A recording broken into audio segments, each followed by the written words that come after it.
Why didn't you stop when you knew you hit something? I'm panicked. I don't know. I should have. This is Elizabeth Pizzonia.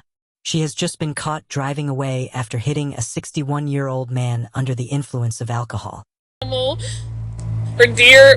Little does she know, this deer she's talking about was actually an innocent man. It sounds like the accident actually occurred on the sidewalk. Do you remember jumping the curb for any particular reason? Is that blood there? Yeah. She was involved in a hit-and-run accident. Actually killed somebody, so. She? Yeah.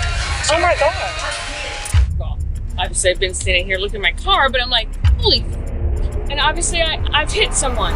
Welcome to The Silent Witness, where we highlight true crime news, unsolved mysteries, unfold chilling stories and events around us to educate and provide information on how we can stay proactive, informed, be security and safety conscious in our environment.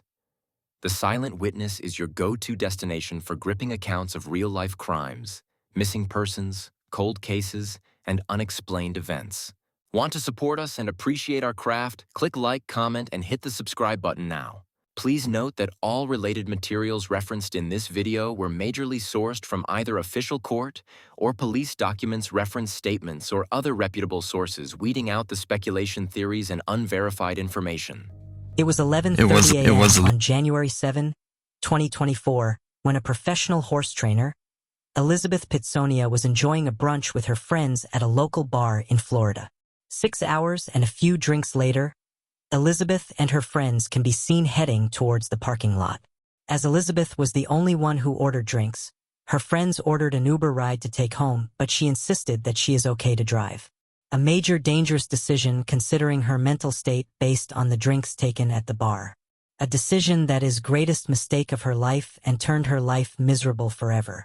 As she drives on to the expressway heading home, she suddenly noticed a deer, swerved to avoid hitting the deer that jumped to the middle of the road, but in the process of swerving, and she hit something or someone.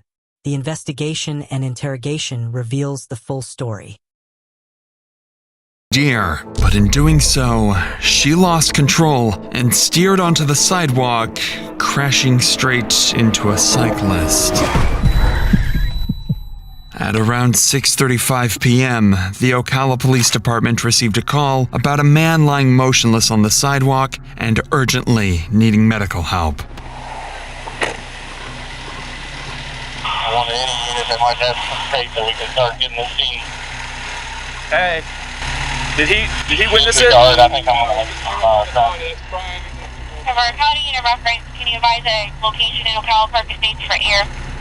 The man was later identified as 61-year-old Louis Osiel, a beloved local resident who was peacefully enjoying a bike ride home, completely unaware that tragedy was about to strike. Unfortunately, despite the medics arriving quickly, Louis's injuries were fatal, and he was pronounced dead at the scene. Look at that, they were scooping. Yeah, because I have her going up on the sidewalk and there's a bloody bottle cap up there.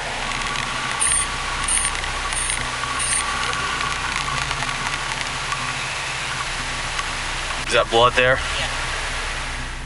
According to the witness who first called 911, the perpetrator was driving a red Mini Cooper when they struck Louis. Sparks flew as the vehicle sped away from the scene without any attempt to stop. They immediately jumped into their patrol cars, notified all available units, and began searching for the suspect, even requesting air support. Have them mark off the scene, nobody moves around, and if we can have Air 1 coming up to Ocala Park Estates, we track the vehicle. It's going to be up here someplace, and if they could assist with finding it. The car's up here someplace. I'm shutting down everything westbound. LT, I'm going to block it off at 27. I'm going to shut it down at 27. Nobody westbound. So where the vehicle is on Northwest 61st Lane, Northwest 48th Avenue. Traffic was quickly shut down, and locating the hit-and-run driver didn't take long. The red Mini Cooper clearly stood out due to the broken window, damaged headlights, and sparks flying from the car. The officers proceeded with caution, as they were about to confront the driver who had supposedly just taken an innocent man's life, unaware of how heartless the driver would turn out to be. Morning. Get a deputy to go up there, please. No, it is fine. I understand. I've never had an accident. I've had somebody hit me one time. I'm 44 years old. One of these vehicles are out with I'm 44 years old. I'm totally out of my mind because I've never had an accident. This is your car. You're the only person in it? Yes, absolutely. Police identified the reckless driver as 44-year-old Elizabeth Pizzonia. She appeared nervous, fidgety, and incredibly confused. Elizabeth didn't know it yet, but her night was about to get much worse. I just want you to walk me through, like, how the accident happened, stuff like that, and then, so we're just going to do a step-by-step where you're at when the initial impact occurred, and then we're just going to go from there, okay? So I'm just going to try to take notes because we got a little bit of ways from there to here. I just don't want to lose anything. And I get it. And my panic was how I got here. Okay. So I totally get that. Where were you at when the accident occurred? So I was leaving downtown. Okay, I was leaving District. I turned. I turned on 27. I don't know what this side road is. When you say District, you're talking about the District Bar? Yeah, the where Mellow Mushroom is and all that downtown. Yep. Oh my God. A deer jumped. That's what it felt like to me. It's like a deer jumped into my car, and I panicked. I was like, "Holy shit!" It was like an animal or deer, but I was like, "No, Liz, it's not a deer." So as I'm rationalizing this, I'm like on autopilot to turn right to come. I'm like, "No, something's wrong." So then I called my brother. Totally should have stopped right then, like hit the brakes, but there were cars. There was all kinds of shit, so I was like, stop. Oh, this is not exactly how my Sunday is supposed to go. I got Anyway, here I am. I totally shit bag for, I don't know what other word there is. Did you hear anything after the incident? No. Or during the incident? Besides my... She did a U-turn right. Brain on fire. Like, Liz, what the... No. Okay. That's it. So you didn't hear scraping, anything like that while you're driving? No. Oh, well, yeah, I heard scraping. I was like, holy shit. Like, I thought an animal, like the dog, a deer, like, holy shit. The way Elizabeth tells her story is almost theatrical. She uses exaggerated gestures, her words are overly emotional, and she adds unnecessary details. This kind of behavior is common in someone trying to gain sympathy, and it might even be her way of trying to justify what she did. Elizabeth claimed she panicked when something suddenly struck her car, yet instead of stopping or calling 911, she just kept driving and dialed her brother. It was only after he urged her to pull over that she was finally stopped to wait for police. But instead of taking responsibility for the crash, Elizabeth will try to trick and manipulate the officers, worrying solely about herself, not the man whose life had just been lost. I was just sitting there. Kat and Tony, they owned Katya. They were friends of mine, and I had brunch at their restaurant. Okay. And then she hadn't eaten. She's pregnant, so we told her, "Hey, Kat, you need to come eat." So, like, we made her go eat at District. So we sat there. I had water. I mean, like, I don't have a bar tab from District. Okay. Kat and Tony went home, I assume, and then I left from there. So. Okay. All right. So. We left District, and then the accident occurred in front of the Rural King right after the 7-Eleven. 7-Eleven, correct. Do you remember about how fast you were going right there? Well, I'm grandma, so 40. I don't ever drive fast. Like, I don't have speeding tickets. Like, I got my wife having a turbo. 40, I don't know, whatever that is, 40 or 35, 45 maybe? Whatever's somewhere between 35 and 45? Yeah, I don't ever speed. Several things stand out in Elizabeth's story. Firstly, she claims that she has no bill from the bar, but the alcohol smell coming from her car makes the officers doubt her statement. Secondly, her claim that she's a slow driver is disproven by the CCTV footage, which shows her going at least 50 miles per hour. But ultimately, even from a hit at 30 miles per hour, a pedestrian has a very high chance of being killed, especially if they're an elderly man with a pre-existing heart condition. What Elizabeth didn't realize yet is that police back at the crime scene were already piecing together what happened, and what they discovered on the scene would disprove every excuse she has. Yeah, so right here, she goes up on the curve right here. Yeah, right about there. She jumps the curb right there. She goes. Where's glass? Oh, that's fucking plastic. That looks like a kickstand.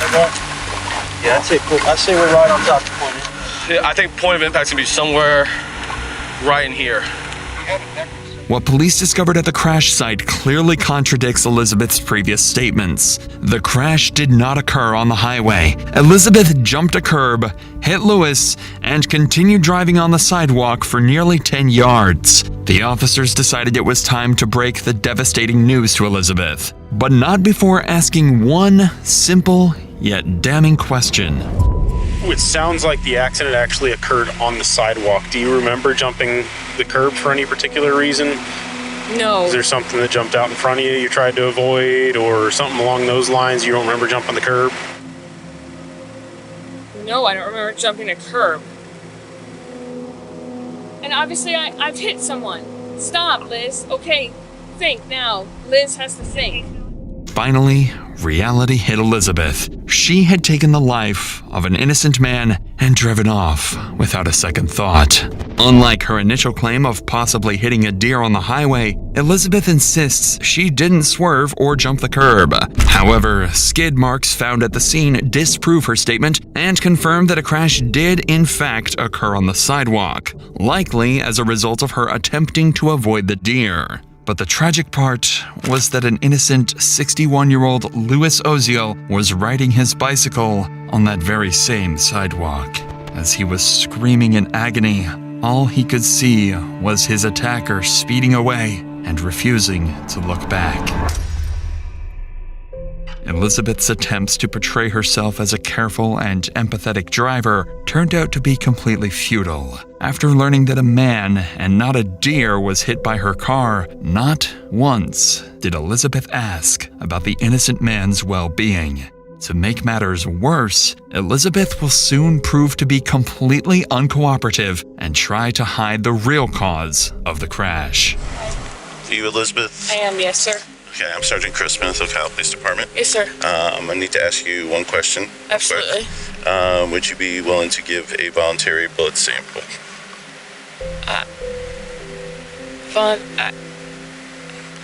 Obviously, this is a crash. It's involved in serious injury, so it's a question. I don't know how to answer that. Like drugs or well, I mean drugs, drugs, alcohol, or anything like that. I mean, I was that's what our concern earlier, but at brunch, but that was at like 12 o'clock. I don't know how long. Like I don't know what the right answer. I don't know what the answer to that is. So no, I guess I don't know. Okay, that's fine. I mean, it's a yes or no question. I'm asking you right now if you voluntarily be able to do that. If you want to say no right now, that's fine. While Elizabeth refused to cooperate with police, one of the officers made a visit to the bar to find out just how much Elizabeth had to drink. Hello. I am trying to find out any information about this lady here. Yeah, I do remember she was sitting at 21 with Tony. Do you know if she was consuming alcohol? We had one shot for me. That was it. She didn't get anything else to drink for me. Just one shot? Just one shot. We're all affected. Give us a match. So we know at least one shot. I mean, she seemed a little on edge, but nothing extreme, you know what I mean? Like, not to the point where, like, I can't serve you. I mean, she was a little pushy whenever I was sitting here, so she looks like she said. Because I sat them and they were kind of upset that they had to sit on the first floor, and she was kind of about it. If something happened, she's the manager. Oh, yeah. One of them, yes. Oh, sorry. Nice to meet you. No, she was involved in a hit-and-run accident. Actually killed somebody, so. She? Yeah. Oh, my God. So, it's pretty serious for her, so. Oh, my God. But oh, my goodness. this young lady. That's so heartbreaking. I have seen her. Yes. According to the staff, Elizabeth had at least one drink at the bar, and her behavior seemed erratic and suspicious. This piece of information may be the difference between Elizabeth walking free and sitting behind bars. Back at the scene, Elizabeth was running out of excuses, and the police had no doubt that she was under the influence of alcohol at the time of the crash. After some more pressure and a damning statement from the bar staff, Elizabeth would finally crack and tell the truth. But instead of just admitting she'd been drinking, she reveals something far worse. When's the last time you had something to drink today? Probably. So I I could look at my phone. I met Kat at 11:30 or so at Katya, and I had 3 mimosas. I mean, that was. Here's what I'm asking. I could smell it on your breath. I had 2 Diet Cokes with her. I mean, I could. Unless you had alcohol added to the Diet Cokes. There's no alcohol in Diet Cokes. No. I understand that. I understand. Are you taking any medications? I take, I have a Adderall prescription and I take birth control pills. When's the last time you took your Adderall? I take it twice a day. I took it at probably 12 o'clock maybe. 12 o'clock. So it's right about the time you're having your mimosa. Right. Does it say on the label? Alcohol may intensify the effect? Yep. Mixing alcohol with Adderall can be extremely dangerous. Adderall is a stimulant drug, increasing alertness and focus. Taken with alcohol, Adderall masks the sedating effects of alcohol. In other words, Adderall made Elizabeth feel more sober than she actually was. Despite denying to have her blood sample taken and later refusing a mandatory breath test, Elizabeth agrees to partake in sobriety tests as a last-ditch effort to prove her innocence. Don't move your head, remember? Don't move your head. Don't move your head. Don't move your head. You want to turn again? I'll turn circles. I don't. Continue, just like I showed you, man. Okay. Left. P, Q, Y, X, Y, Z. Close your eyes. Count backwards from 100. 99, 98, 97, 96, 95. All right, you are being placed under arrest for driving on the influence of an alcoholic beverage or any substance set forth in Chapter 893. Under Florida law, you are required to submit to a love test to your breath that determines alcohol content. You submit to a breath test? No. Okay. In all 5 of the exercises, Elizabeth showed multiple indicators of being under the influence of alcohol. In fact, she was so intoxicated that she failed every single test. At 10:40 p.m., January 7th, 2024, Elizabeth was arrested and booked into the Marion County Jail. She was charged with DUI manslaughter and leaving the scene of a crash. 2 days later, on January 9th, her bail was set to $100,000, while her case is still ongoing. If she's found guilty, she could face up to 15 years in prison and a fine of up to $10,000. Elizabeth Pizzonia's case is a reminder to all our audience that you must never drink alcohol and drive. It is also a lesson that we must ensure we comply with our medication guidelines. You must not combine alcohol and any form of medication.